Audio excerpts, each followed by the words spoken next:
স্ত্রীর কথা না শুনলে কি স্বামী দায়ুস হবে? হাদিসের পরিভাষায় যে ব্যক্তি তার স্ত্রী ও পরিবারের লোকদেরকে পাপ কাজ থেকে বাধা দেয় না তাকে দায়ুস বলে। হাদিস শরীফের মধ্যে ইরশাদ হয়েছে, রাসূলুল্লাহ সাল্লাল্লাহু আলাইহি ওয়াসাল্লাম বলেন, ওয়াদ-দায়্যুসুল্লাযী ইউকিরু ফি আহলিহিল খাবাসা। অর্থ, আর দায়ুস ওই ব্যক্তি যে পাপ কাজে নিজের পরিবারকে বাধা দেয় না। মুসনাদে আহমদ হাদিস নং 5372।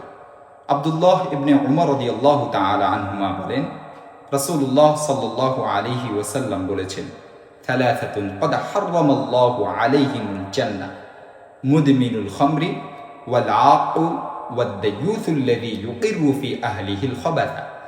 তিন ব্যক্তির উপর আল্লাহ তাআলা জান্নাত হারাম করেছেন। ১. মদ্যপানে অভ্যস্ত ব্যক্তি। ২. পিতামাতার অবাধ্য সন্তান। ৩. দায়ুস অর্থাৎ ওই আত্মমর্যাদাহীন ব্যক্তি যে তার পরিবারের মহিলাদের ক্ষেত্রে এবং অন্য সদস্যদের ক্ষেত্রে পাপাচার অর্থাৎ বেবিচার ইত্যাদিকে সমর্থন করে।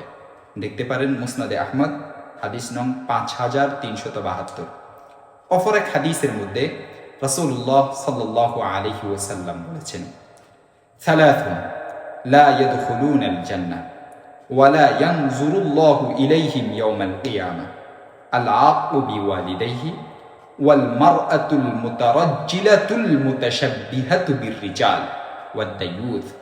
তিন ব্যক্তি জান্নাতে প্রবেশ করবে না এবং কিয়ামতের দিন আল্লাহ তাআলা তাদের দিকে রহমতের দৃষ্টিতে তাকাবেন না। ১. পিতামাতার অবাধ্য সন্তান। ২. পুরুষের সাদৃশ্য গ্রহণকারী নারী। ৩. দায়ুস। মুসনাদে আহমদ হাদিস নং 6180।